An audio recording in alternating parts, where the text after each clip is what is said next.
precisa se ter um respeito com o engenheiro, tal qual se tem um respeito com um médico. Sim. Né? Um médico, ele aprendeu a cortar carne no açougue, ele vai para o hospital, ele virou médico? Não. O engenheiro é a mesma coisa. O cara pegou uma placa, ele desenvolveu alguma coisa, ele virou engenheiro? Não. Voltando aqui, eu tô vendo esse dispositivo branco aqui, eu tô doido para entender o que esse dispositivo faz. O que é isso daí? Esse aqui é um dispositivo bastante interessante. Lembrando, são protótipos, tá? Falando do suporte do fabricante, eles dão um suporte bom também, especificar. Se eu for usar a ESP32 no meu projeto lá, do meu cliente, especifica, cola do meu lado e me ajuda.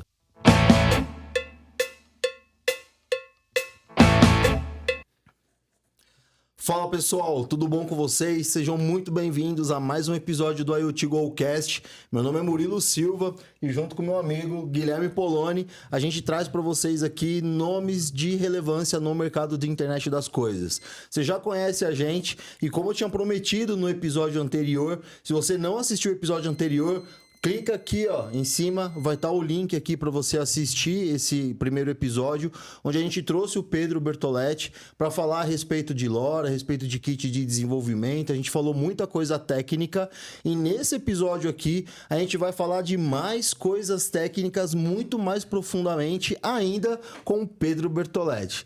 Então nem vou discorrer mais aqui muito sobre o currículo dele. O Pedro é um especialista renomado de mercado, formado em engenharia pela Unesp, técnico industrial em eletrônica também, pela pelo Instituto Técnico de Guaratinguetá. Trabalha como consultor tecnológico no Instituto de Pesquisa Eldorado. Enfim, o cara tem um currículo fenomenal. Dá uma olhada no episódio anterior se você ainda não conferiu, mas depois que você assistir esse daqui inteiro.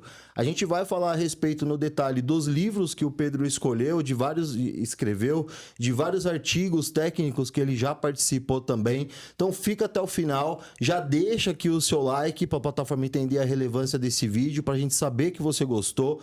Se inscreve no canal, ativa as notificações, comenta aqui também, tira sua dúvida, manda seu questionamento, manda seu feedback pra gente. A gente gosta de conversar com vocês. E na descrição desse vídeo aqui tem todas as redes, Instagram, LinkedIn, nosso site, comunidade, para você seguir a gente, para você seguir o Pedro também. Então, sem mais delongas, nesse novo formato aqui que a gente está trazendo para você ter um acesso mais rápido a esse tipo de informação. Pedrão, muito obrigado de verdade por estar mais uma vez aqui com a gente. E agora a gente vai entrar no bit e no byte de cada uma dessas placas aqui. Essa placa da Robocore, ali tem RESP, ali tem ESP. Você não sabe o que é isso? Você vai aprender. Fica aí no vídeo com a gente. Já deixa aí o seu like, não esquece. Isso é muito importante pra gente também. E eu vou começar fazendo uma pergunta que esse episódio aqui, para vocês terem noção, a gente tá tão... Eu, pelo menos, estou tão empolgado em falar a respeito dessas coisas que a gente nem montou roteiro. Sim. Né? Vai ser assim... Porque eu tenho tanta dúvida que se eu fosse elencar num roteiro... Eu acho que ia ficar uns 3 dias conversando. Então, vamos aqui realmente na troca de ideia, no bate-papo. Vai ser, acho que um episódio meio aula, onde a gente vai falar muito techniquez, muito denso de verdade. E aí a primeira pergunta, Pedrão, tá vendo? Já tô chamando o cara de Pedrão. Já... Fica à vontade. Eu não sou muito pequenininho. Então, tranquilo. Quem tá assistindo a gente, né? Pessoas da área comercial que estão pegando esse conhecimento para incrementar seu discurso, executivos que estão entendendo que realmente existe uma complexidade maior e por isso o preço muitas vezes de um projeto é diferenciado, como muita gente fica falando, a conta não fecha. Não fecha porque os profissionais envolvidos muitas vezes têm que ter um alto gabarito, muito conhecimento, e esse conhecimento todo demanda uns fatores financeiros para ter a qualidade desejada e a entrega necessária. Mas quem está começando? O cara que tá lá agora no quarto escuro com a luz azul atrás dele, olhando o VS Code lá, ou nem sabe o que é o VS Code, tá programando em bloco de nota. Enfim, o adolescente, o jovem, o maker que se interessou, que tá querendo mexer com eletrônica, que tá querendo... Passa pra gente um manual de primeiros passos, assim. Eu sou um garoto de 16 anos, ó, que beleza, hein? Sou um garoto de 16 anos... Adorei. Cara, tô muito interessado em aprender isso aqui. Por onde que eu começo? O que que eu faço? O que que você me daria um conselho? Beleza. Primeiramente, muito obrigado pelo convite. É um prazer.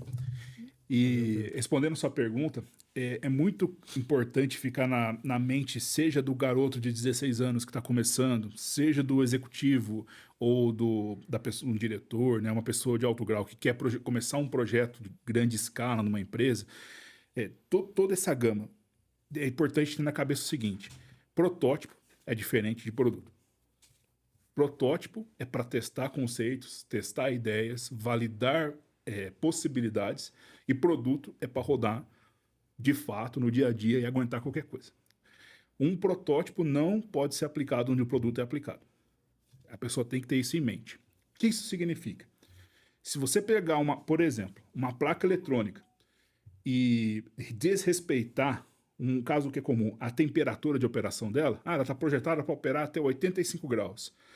Você pega isso e aplica no lugar que vai até 125, por exemplo. Ela vai empenar, vai soltar os componentes, vai parecer que tá solto, literalmente arroz de festa. Parece que não tem qualidade, na verdade, ela tá fora da especificação. Exatamente. Então, é importante você ter uma ideia sólida aqui. Se você quiser aprender o conceito, sim, as placas que você tem, kits de desenvolvimento, o popular Arduino, os kits mais simples, com S32, resolvem o seu problema para você aprender. Mas, para virar produto, a história é outra.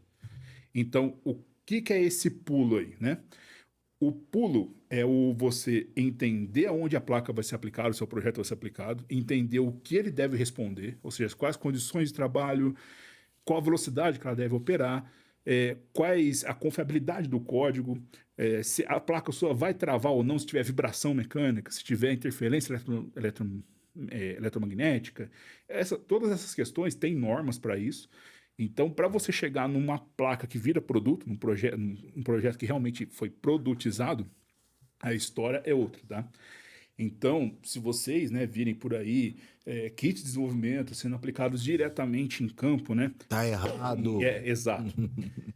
Imagina que você aplica uma placa, como eu falei de temperatura, né? Mas uma placa que começa literalmente a se esfacelar num carro. Ela não aguenta a vibração, começa a se esfacelar. E aquele sistema, por exemplo, controla nos carros mais modernos. Nunca vão fazer isso, tá? Mas imagina o caso. Controla o sistema de frenagem automática. Imagina, você precisa da frenagem automática e solta fria por causa da vibração. Do mau contato, morreu. Que legal, né? Não é legal, né? Não é interessante. Então, assim, o garoto de 16 anos, por exemplo, que você falou, ele deve aprender com os kits de desenvolvimento, começo, tudo mais, até porque são os mais acessíveis, né? Os mais fáceis de adquirir. Porém, ele tem que ter a consciência que isso não é produto. Para virar produto, existe toda uma engenharia, tá? Envolve engenharia mecânica, para questões de integridade da própria placa, engenharia elétrica, para questões de compatibilidade eletromagnética, que a placa vai operar com a tensão lá, que a fonte vai ser confiável e tudo mais. Tem engenharia de produto, de fato, de produção. Como que eu vou fazer esse produto vender? Legal, criei o melhor produto possível. Como eu vou vender? Não dá para vender porque não é possível ser fabricado. Aí também não dá certo, né? Uhum. Então tem toda essa questão. Então, você jovem, comece aprendendo, né, pelos kits de desenvolvimento, principalmente indo sempre lá no bit da coisa. Se você não é pegar código Ctrl+C, Ctrl+V, tá? Isso não funciona no software. Você tem que entender o que o software está fazendo e o hardware também entender o que o hardware está fazendo e o conhecimento para produtizar isso, aí vem a parte que onera, a parte que custa, né? Que é a pessoa ter uma formação, né? Uma formação em engenharia hoje, tem muita gente que menospreza. Tá? Eu já vi alguns ramos de TI que a pessoa nem precisa ter formação para atuar.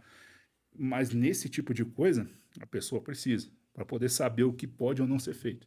Então, sim, ter uma formação ou uma equipe com uma formação, né? Que tenha isso aí. Ou seja, para transformar em produto, é algo profissional. Então, se alguém disser para vocês assim, pega essa plaquinha aqui, coloca no campo e boa, né?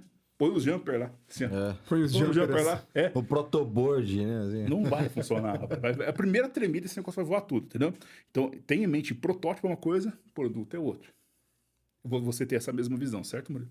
Eu tenho, e assim, eu defendo muito isso porque, infelizmente, eu já trouxe para minha empresa fornecedores vendendo assim um produto que, nossa, fazia maravilhas, tal. E aí, por curiosidade, a gente passa no processo de homologação da engenharia da empresa. Quando a gente abre a caixinha, dentro tem uma Raspberry. E aí, pô, tá travando lá, o seu hardware tá travando, tem que ficar ligando e desligando. Aí você vai ver, é porque tá numa Raspberry que tá utilizando um banco de dados interno e eu acesso no SD card, trava o slot de memória e aí o banco de dados para de funcionar, trava o sistema operacional, o hardware para de funcionar, porque você está usando uma Raspberry. O SD card não foi feito para isso. Exato. Né? Então, infelizmente, eu acho que isso está acabando. Isso está desmistificando. Eu estou feliz da gente estar contribuindo. Mas era muito comum a gente pegar um hardware para medir temperatura e porta de geladeira. Abrir e tem um ESP.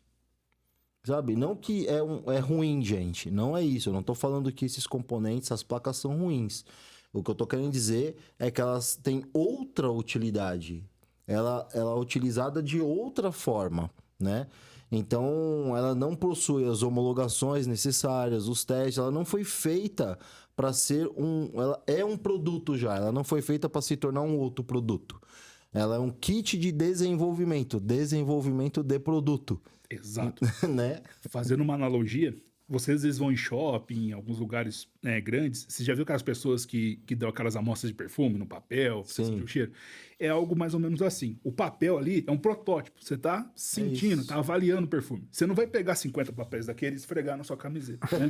Pra você se perfumar. Não é pra isso que serve. Exato. Então, aquilo é uma amostra, é um preview, para você falar, opa, o caminho do produto é esse, vou adquirir o produto oficial, que é a embalagem bonitinha, num volume aceitável e fácil de aplicar. Mesma coisa que os embarcados.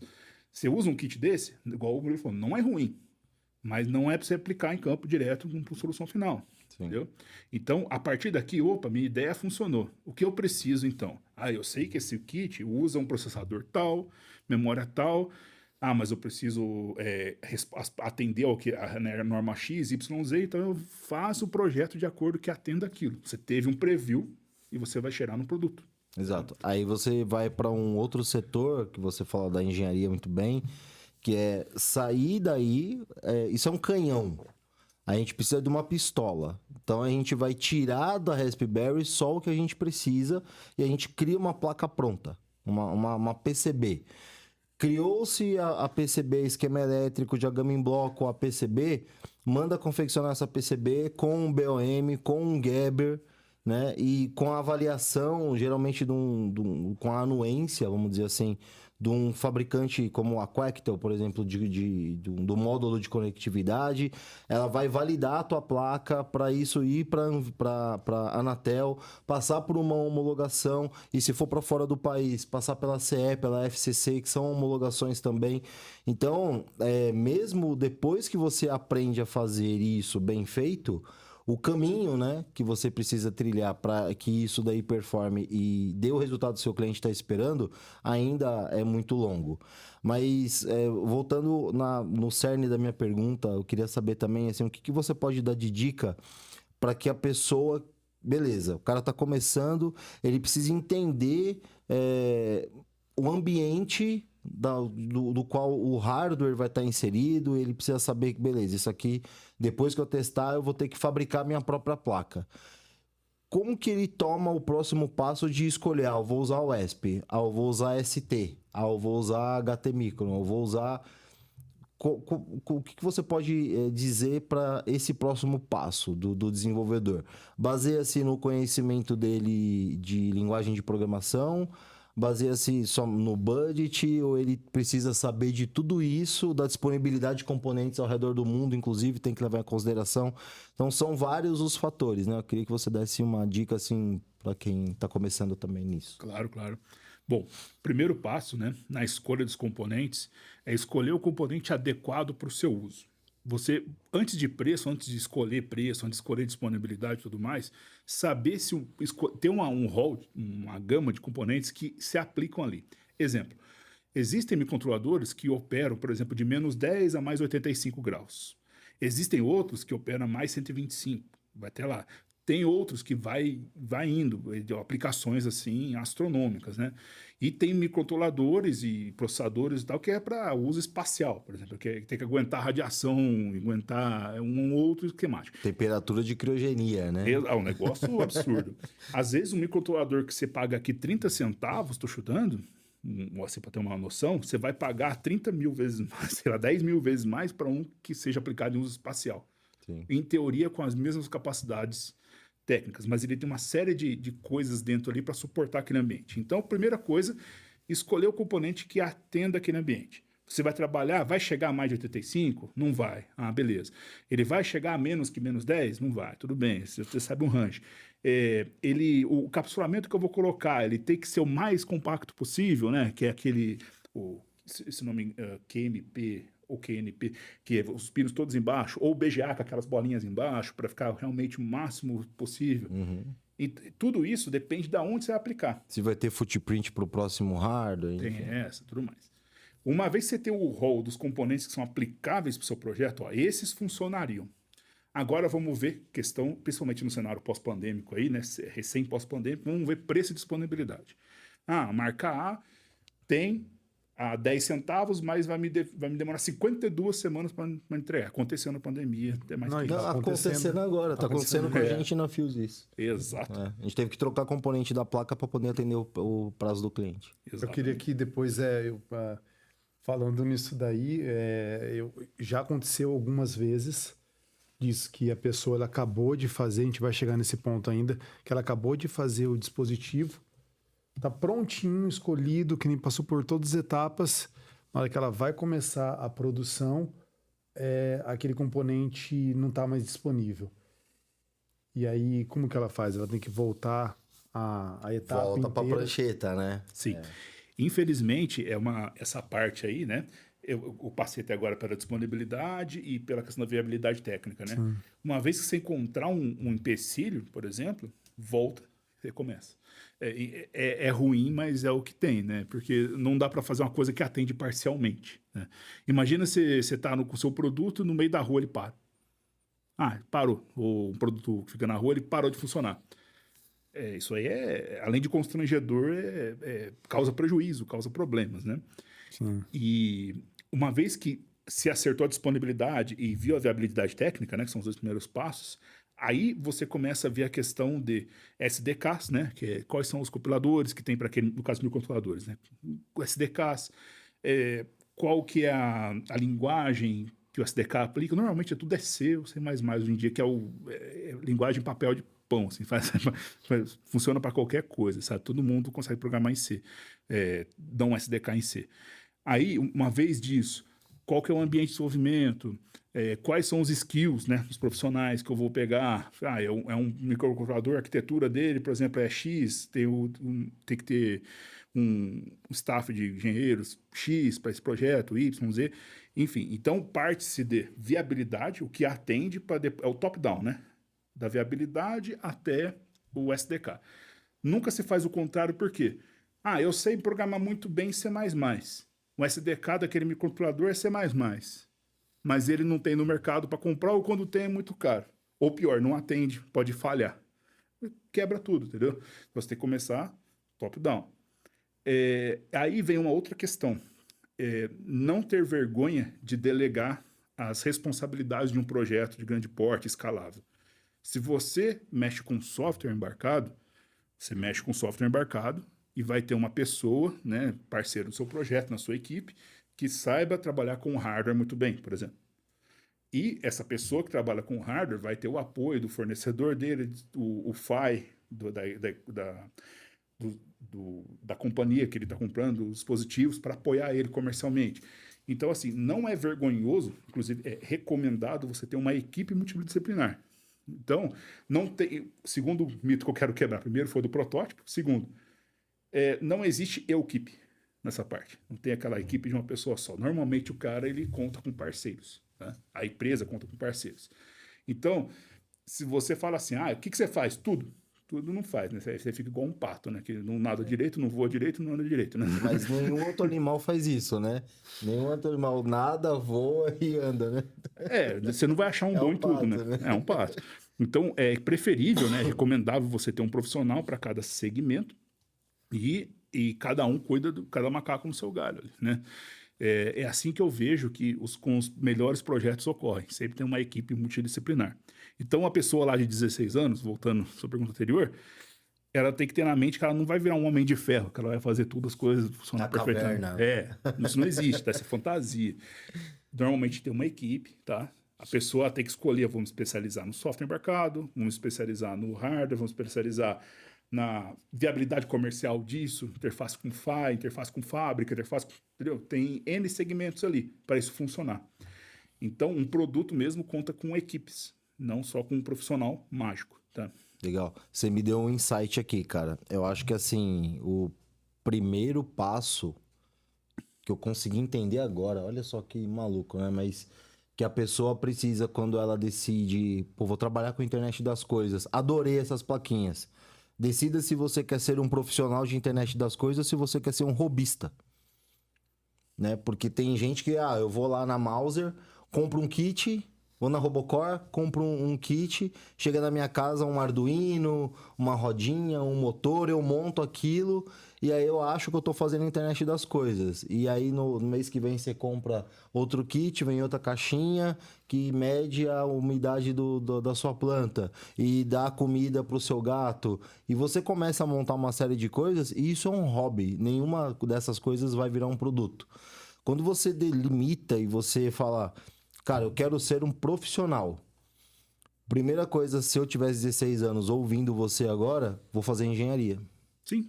Não adianta eu querer achar que, eu vou lá na Alura, vou fazer um curso de desenvolvimento e vou virar um profissional de internet das coisas. Não vai. Não vai. Não caia nesse mito. Né? Você vai fazer um cursinho na Udemy, na Coursera, e você vai se tornar um profissional. Faça engenharia. Sim. Você pode ter imersões ao assunto. Vou dar uma imersão... Pontuais. Né? Se você viu que aquilo te interessa, que você gostou, busque a formação formal. Busque o caminho correto das coisas. Assim, a engenharia não é algo trivial, não é algo simples, porém é algo atingível, é algo possível de se estudar, se esforçar a estudar. Então, não tenha medo, vá em frente e... Aproveita o pique quando é jovem, se for possível. Se não for, cria pique. Tem tempo, né? Dá-se um jeito e faça a formação, porque é diferente. É outra pegada.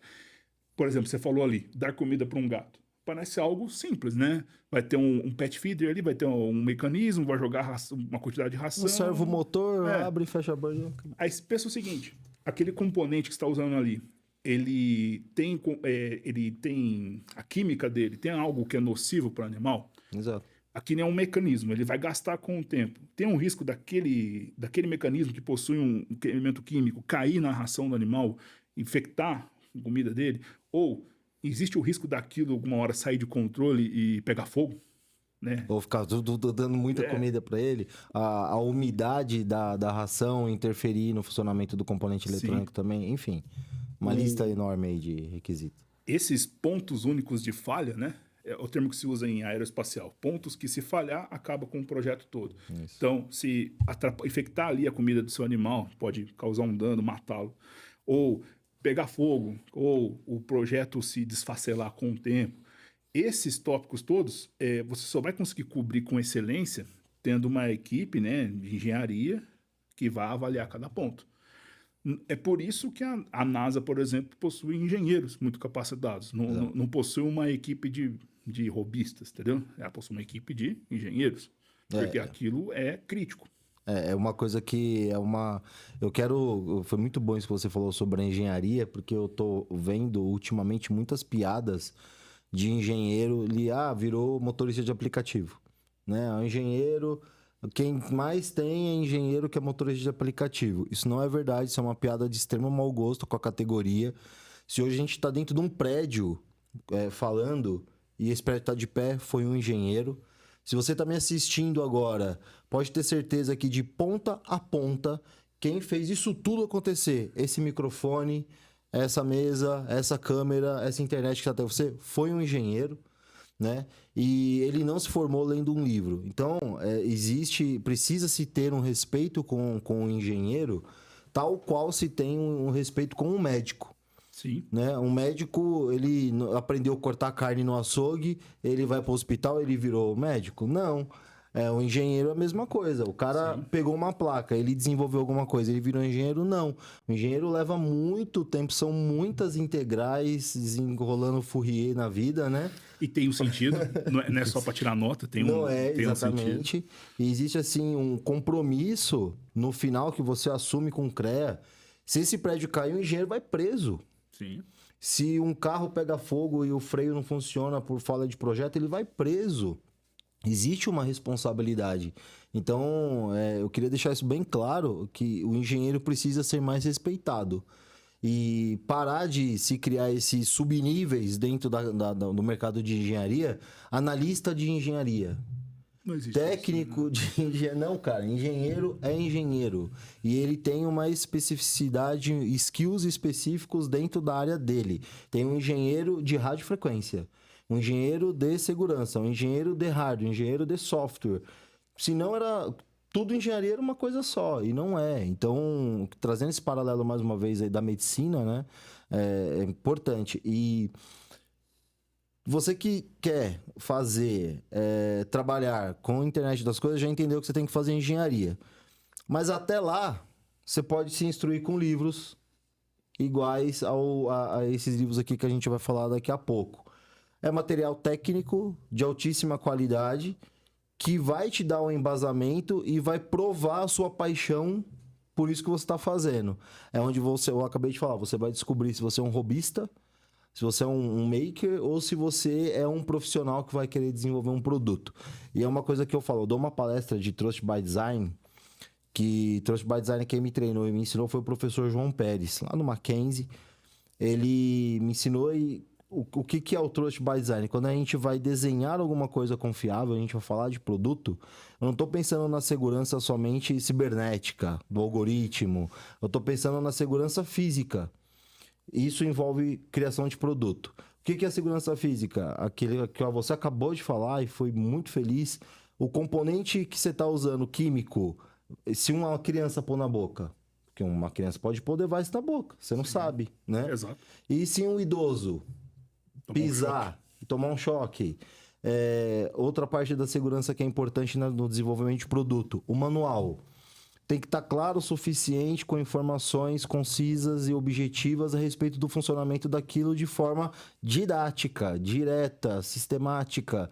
Então, existem diversas nuances de segurança que não estão atreladas somente à invasão do hacker, né? Mas é a segurança física, é a segurança da informação, do conteúdo, para que isso vire um produto de verdade.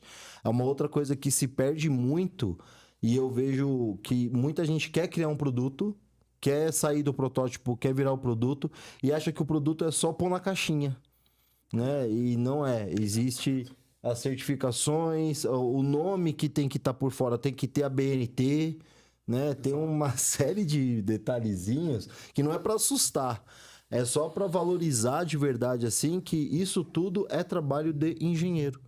Quando um produto vai para o mercado, isso tudo é levado em consideração e as pessoas não falam, infelizmente, né? Murilo, eu queria contribuir um pouco também com essa nossa conversa, que eu me irrito muito com esses assuntos que hoje está chegando. Eu me formei aqui na USP, fiz MBA e sempre dediquei minha vida bastante aos estudos para chegar onde eu cheguei. E eu vejo as pessoas relativizando muito a parte de uma formação acadêmica estruturada. E na moda aí, muito youtubers querendo falar de que não precisa disso, não precisa daquilo acolá.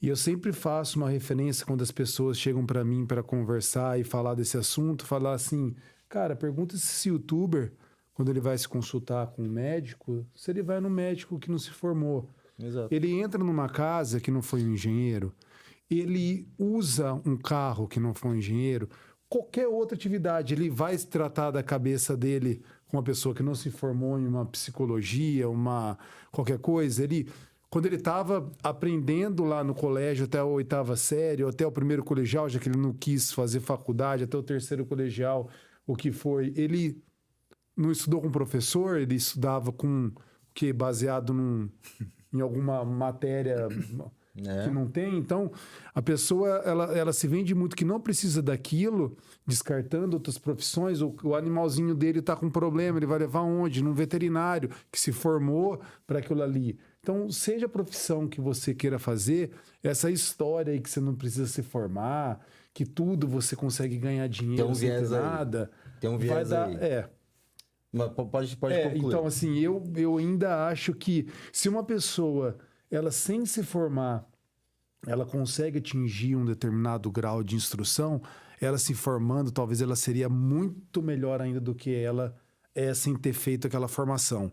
Independente de sempre, uma pessoa que ela não fez, se ela tivesse feito, ela seria melhor ainda, porque tem pessoas especiais que realmente têm uma dotadas de uma inteligência absurda, mas talvez se ela tivesse feito uma graduação em algum lugar que seria no nível dela, ela seria ainda muito melhor do que ela. O que eu digo é assim, o que o Pedro falou também vai muito de conta com o que eu vou falar. Aquele cara que fala, você não precisa da faculdade para você ganhar milhões. Pergunta se na equipe dele ninguém é formado. Ele só contrata gente formada. Em Harvard, em Babson, na USP. Você entendeu? Ele que é a exceção, que é um empreendedor, que foi lá, deu a sorte ou a competência, não importa, ele chegou lá de alguma forma, ele só contrata gente formada. Eu posso não ter faculdade, mas quem trabalha para mim tem que ter. Então ele romantiza isso, falando que a faculdade não é importante. É importante a faculdade, sim. Faça, estude. É o estudo quem vai te colocar em outro nível, em outro patamar. Não tem essa ideia de que, mas o Mark Zuckerberg, ele não fez faculdade. Mas ele passou em Harvard. Passa em Harvard primeiro, aí você desiste. Não precisa fazer. Faz os 4 anos, eu só não quero o diploma. Mas fica até o último. Fica até o último dia, no dia do diploma, não. O diploma eu não quero. O Bill Gates, mesma coisa. Foi lá o Steve Jobs. Não fez faculdade. Mas ele tava lá, ele passou, ele só não fez. Ele não queria se formar. Então, depois que você conseguir passar em Harvard, aí você pode desistir e falar, não vou fazer faculdade, que isso aqui não é para mim. Mas enquanto você não tiver estudo, você não vai ser respeitado, você não vai ser admirado, e isso eu tô falando para 99,9% da população mundial. Murilão, voltando aqui, eu tô vendo esse dispositivo branco aqui, eu tô doido para entender o que esse dispositivo faz. O que é isso daí? Esse aqui é um dispositivo bastante interessante. Lembrando, são protótipos, tá? É isso aí. São protótipos. Que você pode ver, o dispositivo branco que o Polônio estava falando. O que isso aqui faz? Ele é um sensor de temperatura Laruan. Então, ele de 15 em 15 minutos, esse aqui em específico, ele é a mesma coisa desse daqui, só que ele está numa caixinha IP65. Tá? Esse é o mesmo princípio. Ele mede de 15 em 15 minutos temperaturas, com intervalando, né, entre 10 segundos entre cada uma delas. No fim, ele faz uma coisa interessante. Ele calcula o desvio padrão das temperaturas e permite comparar com a acurácia do sensor que eu estou usando. Que eu sei que a acurácia desse aqui é meio grau que eu estou usando. Então, se a acurácia for inferior ao desvio padrão que ele calculou, conclui-se que, por exemplo, esse sensor está inadequado, tem algum problema com ele. Então, além de medir a temperatura, ele é capaz de medir a saúde desse sensor, digamos assim, né? Ele vê se o sensor está ok. Então, ele é capaz de medir a temperatura e gerar um relatório, gerar uma informação de que o sensor está adequado, apto para uso, ou não, tem algum problema, deve ser feita uma manutenção corretiva. Cara, que sensacional. Deixa eu ver se eu entendi. Então, vou pôr num case aqui que eu conheço. Ok. Se isso fosse para fazer medição de bolsa de sangue, num banco de sangue, ele precisa de uma calibração do Inmetro. Eu vou fazer a primeira calibração do Inmetro e aí depois ele consegue dizer para mim quando seria a próxima calibração. Também. E se houvesse algum dano no sensor, Ele avisaria. Ele avisaria. Tá medindo, começou a medir errado, troca. Exato. Cara, que sensacional. Porque tanto a descalibração com o tempo, que é natural de qualquer sensor, como o dano dele mesmo, vamos dizer que teve um dano mecânico, ou simplesmente todo dispositivo eletrônico pode falhar. Desgaste, né? Desgaste. Ele vai te dizer, ó, tem alguma coisa errada com o seu sensor. Por que isso é importante? Puxando para o seu caso. Se a temperatura oscilar um pouquinho para cima ou para baixo, o sangue vai para o espaço. Né? Ele tem uma temperatura normatizada para ele funcionar, né? Senão o sangue vai se perder. Então, se você não tiver esse controle, se a saúde do sensor está ok, você pode estar medindo uma coisa que não é verdade. Então, você está medindo a temperatura e fala, ó, tava ok, mas não tava. O sensor, se ele não conseguisse medir a sua própria saúde nesse sistema, entendeu? Por isso que eu achei interessante aplicar esse tipo de coisa para você ter noção se tá confiável ou não.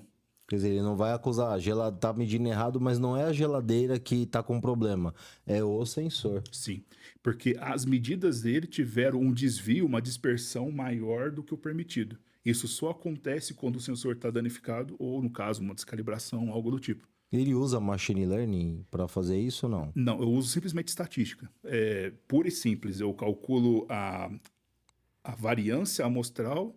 Depois disso, obviamente, a média das amostras antes de tudo isso, né?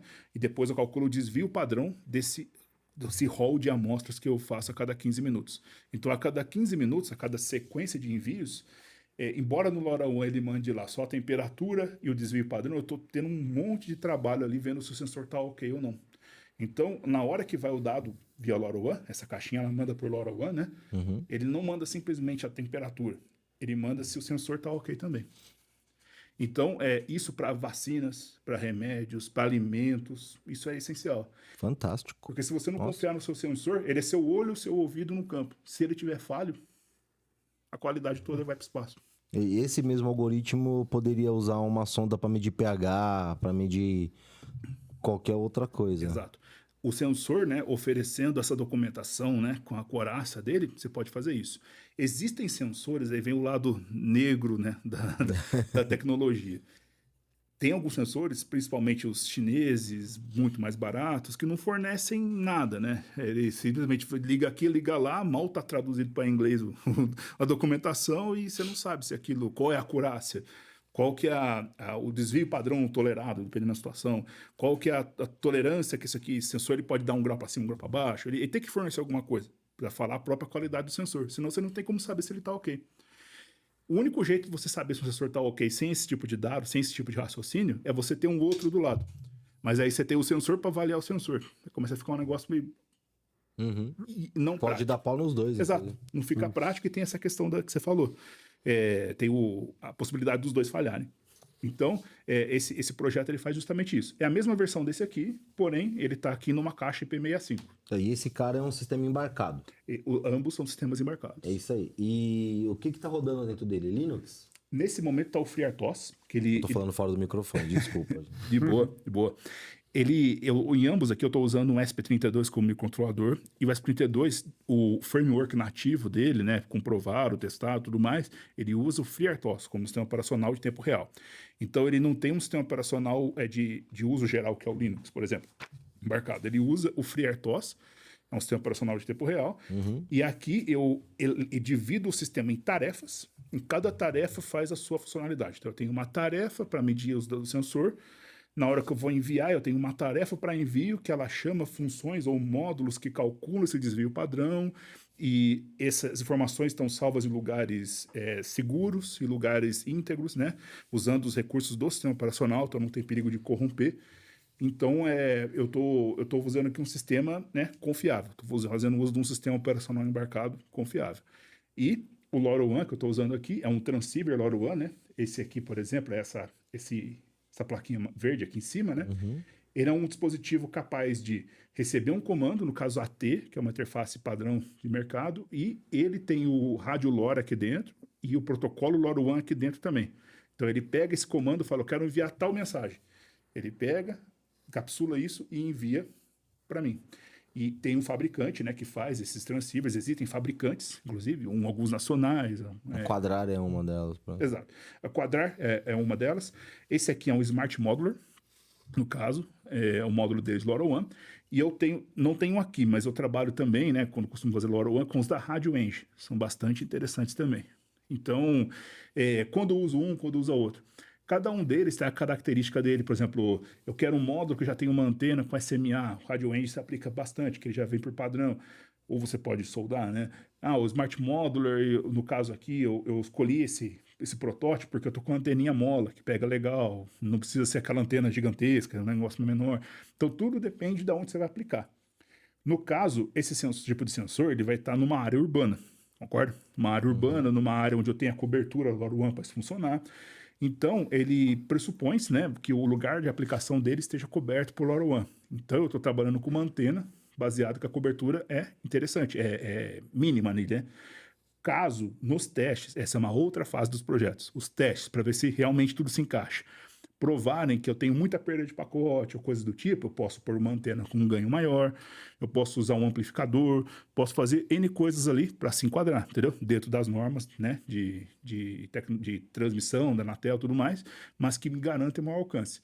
Como são protótipos, repetindo, eu estou usando essa anteninha mola mais simples, mas eu poderia, no caso, sim, eu ter que usar uma antena comum, entendeu? Uma antena aquelas dobráveis ou aquelas maiores de 30 centímetros. Exato. Essa é uma helicoidal, né? Helicoidal. Pedrão, eu estava dando uma olhada aqui enquanto você estava explicando também, nesses 2 livros. Pessoal, quem não viu, eu já ouvi aqui um pouco por cima, tá lotado de código. Então, então eu queria que você falasse um pouco desses 2 livros, rapidamente, aí, o que cada um livro faz, o que ele tem explicando para quem deseja também entrar na área, mexer com isso daí, porque normalmente você não tem um conteúdo estruturado, pelo que eu percebi aqui, ele está bem estruturado na diagramação dele e tem bastante código dentro também. Exato. Esse é um ponto-chave nesses 2 livros. Eu, quando eu estava estudando lá no passado, tanto no colégio técnico quanto engenharia, eu senti uma certa dificuldade em livros de programação, que eles mostravam um trechinho ou outro. Aí ele falava assim, normalmente, antigamente, não tinha GitHub, essas coisas, né? Isso aí é mais moderno. Na minha época, era, você acessa o FTP aqui da editora e baixa. Aí, o FTP ia para o espaço, às vezes, porque o livro é muito velho. Aí não tinha como você baixar o conteúdo. Então, você ficava com partes de código que você não sabia se funcionava, né? Eu não gostava disso na época, porque eu me embananava inteiro, né? Naturalmente. Então, nesses livros, eu procurei colocar os códigos mais na íntegra possível, para a pessoa poder acompanhar o que está sendo feito. Ele fica um pouco maior, mais extenso? Fica, mas pelo menos a pessoa sabe exatamente os códigos que eu estou sendo feito. E eles são arquitetados, né, de forma a ter uma dificuldade crescente, né? Sim. Então ele começa, no caso desse daqui, dos projetos com S32 e LoRa, ele começa explicando o que é o S32, o que ele faz, né? O que ele é capaz de fazer, o que é o LoRa, igual de comentou, né? Que é uma rádio de longo alcance, baixo consumo energético e tudo mais. E depois ele parte para projetos mão na massa. Qual o objetivo desse livro? A pessoa nunca viu o que é S32, nunca viu o que é LoRa. Ela vai conseguir entender o que são os 2 pontos e ver na prática funcionando. Se isso acender aquela chama na cabeça dela lá, que é o Murilo até falou ali, né? A paixão, a vontade, ela sim pode especializar. Aí vem a questão que o livro, ele é a introdução ali. Aí a pessoa pode seguir e chegar no profundo mesmo, né? E você tem eles para vender? Tem. O link vai estar aqui na descrição. Eu vou colocar a capinha deles aqui também no vídeo para vocês verem com mais detalhes. Quanto custa? Bom, isso aí varia bastante com a editora, vai variando, o preço, impressão, tudo mais. Mas a última vez que eu vi, ambos estavam próximos, a versão física, que você está pegando em próximos de R$50. Nossa, muito barato. Cara. Mas a versão eletrônica é mais barata. O preço, ele varia, por exemplo, você está na Amazon, que é um lugar que mais vende, né? Tem para Kindle, então? Tem para Kindle. Eles têm um percentual de preço deles lá, então não dá para falar assim, custa X escravado, mas... É mais ou menos nessa faixa. Mais ou menos nessa faixa. Cara, e estão comentados os códigos. Sim. Tem um GitHub disso? Tem. Olha só. No primeiro capítulo, e ao longo dos capítulos também, quando tem código, eu mostro aonde que eu puxei do GitHub. Muito legal. E mesmo se a pessoa não comprar o meu livro, o GitHub ele é acesso público. Ela não vai ter a explicação do capítulo, mas vai ter o código para acessar. É legal você ter um manual de referência para você ir acompanhando e você estudando, porque tem um monte de código, mas por qual que eu começo? Depois para onde que eu vou? Você não tem uma linha de conhecimento, então muito legal. E por que você escolheu o ESP32? diversidade imensa aí que tem. Ele, Ele é mais fácil para prototipar, ele é mais acessível financeiramente, mais fácil de encontrar. de 2019 para cá, fazendo, que é mais ou menos o ano que eu publiquei o primeiro livro, o ESP32 tem se mostrado ser microcontrolador BBB, bom, bonito e barato, né? Aquele famoso. Por quê? Ele é muito interessante, ele tem 2 CPUs, 2 cores ali dentro, então ele é um dual core, o ESP32 comum, né? Tem umas versões que tem um core só, como exemplo da que está rodando aqui, essa é uma versão especial, um core só, mas o normal é ter 2 cores, ter 512 kilobytes de RAM, é bastante. Ele é disponível para comprar. Não sei te explicar por quê e como, mas durante a pandemia eles foram um dos mais disponíveis no mercado. Tá? Então, se você quisesse, tinha para comprar.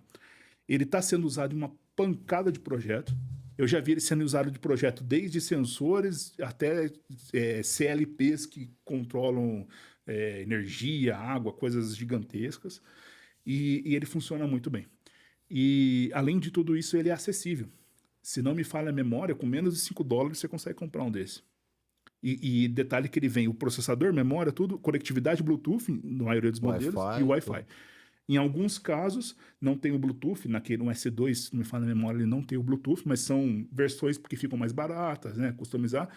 Mas, no geral, a ideia é unir conectividade e o poder computacional num componente só. Então você indicaria o ESP32 para quem está começando, para comprar uma Node MCU, para prototipar e usar isso numa PCB, num produto final. O ESP32 para você... O ESP32 ele é bom tanto para você aprender, vai ter uma comunidade gigantesca, de verdade. O framework dele é muito bem comentado. Quando eu comecei a aprender o framework, o IDF oficial mesmo, eu não sabia nada dele, peguei do zero. Cara, eu consegui desenvolver muito bem só com a documentação deles mesmo. Isso é raro, tá? Normalmente vai com Deus e...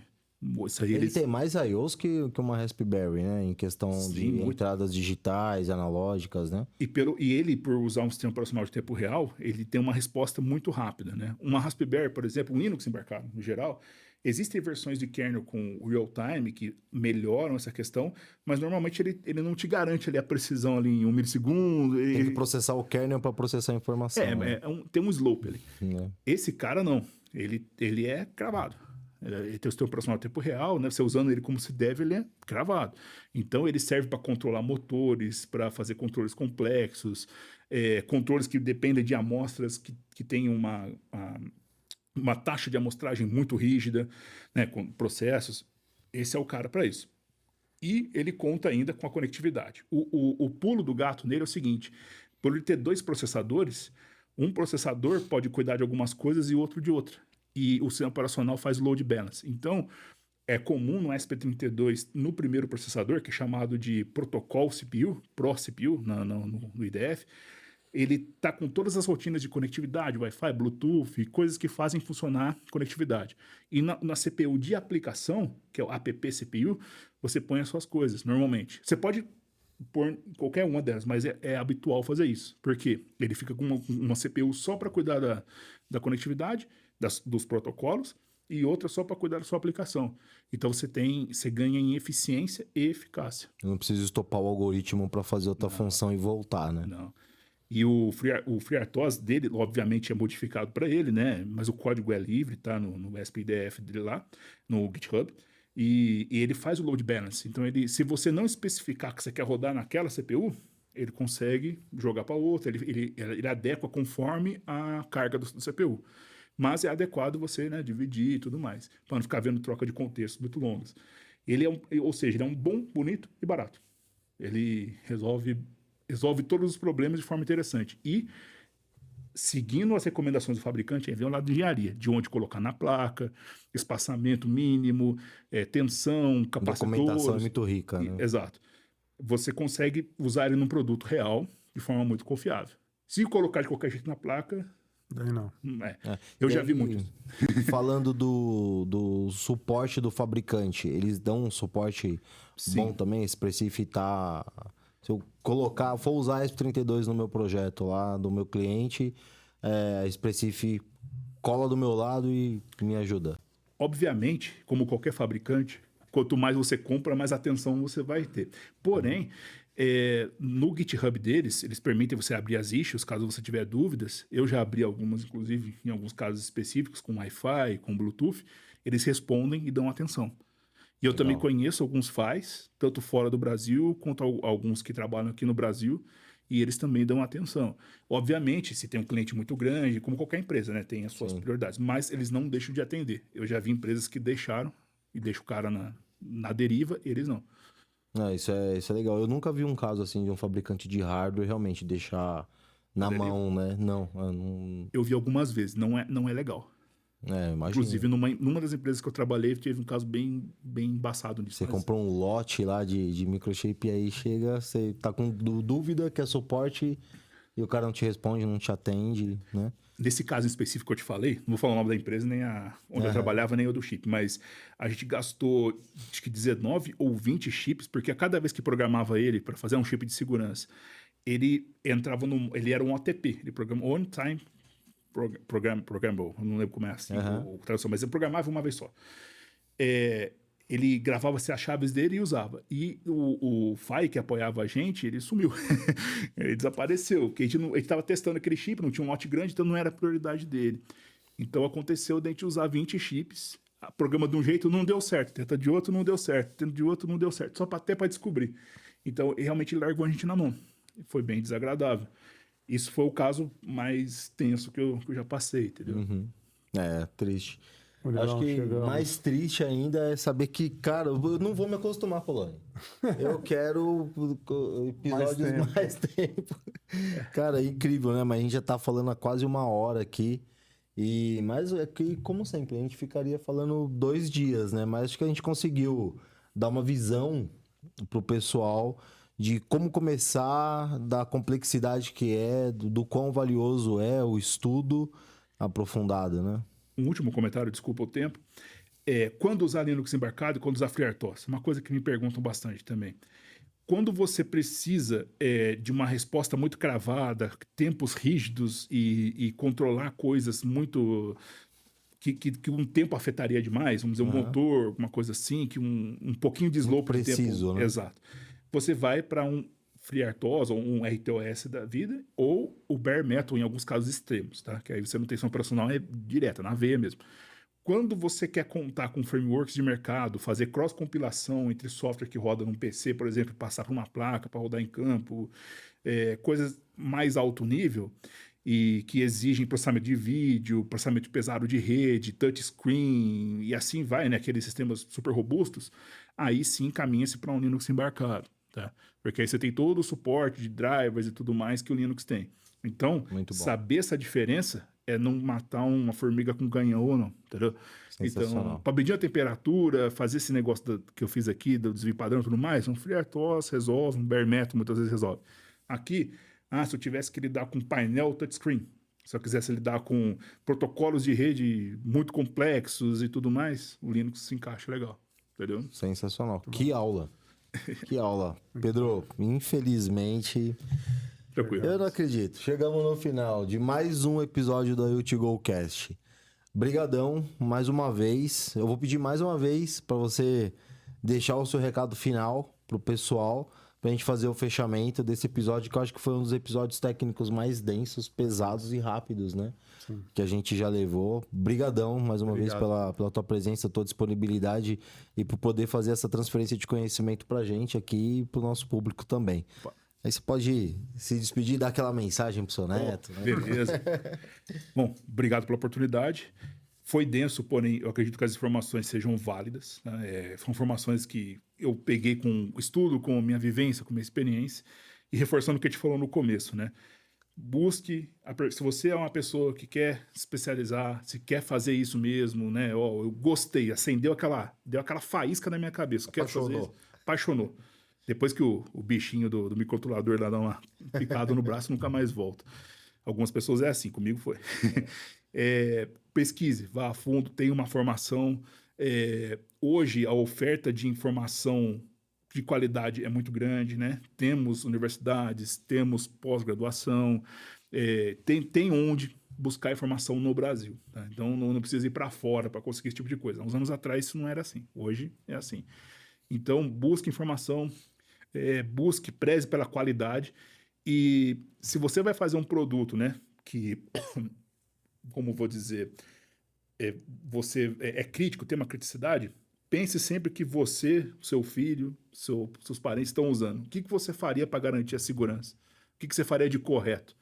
Se você tiver sempre esse tino de pensar pelo melhor, pela qualidade, e seguindo os critérios técnicos e normas para isso, seu projeto vai prosperar. Então, pensa sempre, se fosse eu ali, o que eu gostaria que tivesse? Exatamente. Se você vai projetar alguma coisa, pensa que você pode ser o comprador, né? Exato. Faça como se fosse para você. Muito bom. Irmão, Fechamos. Obrigado, meu brother, mais uma vez.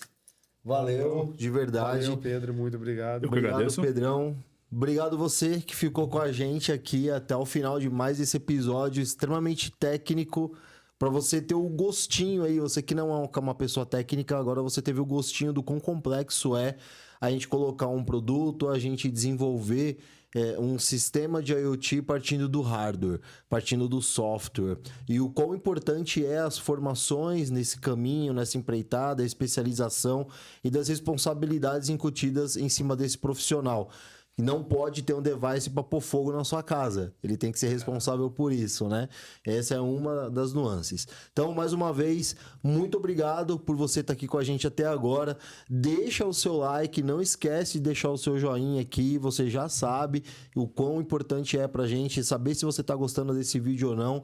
Se você não se inscreveu no canal, se inscreve, ativa as notificações. Aqui embaixo, na descrição, estão todos os links, inclusive o link para você comprar os 2 livros do Pedro, Manual do Maker e o ESP32 e LoRa. Tá lá os links, acessa aqui, também tá a rede do Instagram, LinkedIn do Pedro, minha, do Poloni, para você seguir a gente em outras mídias também. Acesse o nosso site www.iotgocast.com.br, acesse a nossa comunidade, além de ter uma área que você vai clicar, você vai ser direcionado para dentro da nossa comunidade, onde a gente compartilha materiais importantes, faz reuniões de networking para você conhecer pessoas importantes do mercado, fazer negócio, obter conhecimento e estar por dentro de tudo que está rolando dentro do mercado de IoT no Brasil e no mundo. Então, mais uma vez, muito obrigado pela tua atenção, por tudo que vocês representam pra gente, vindo até aqui nessa segunda temporada, e até o próximo episódio. Um abraço. Valeu.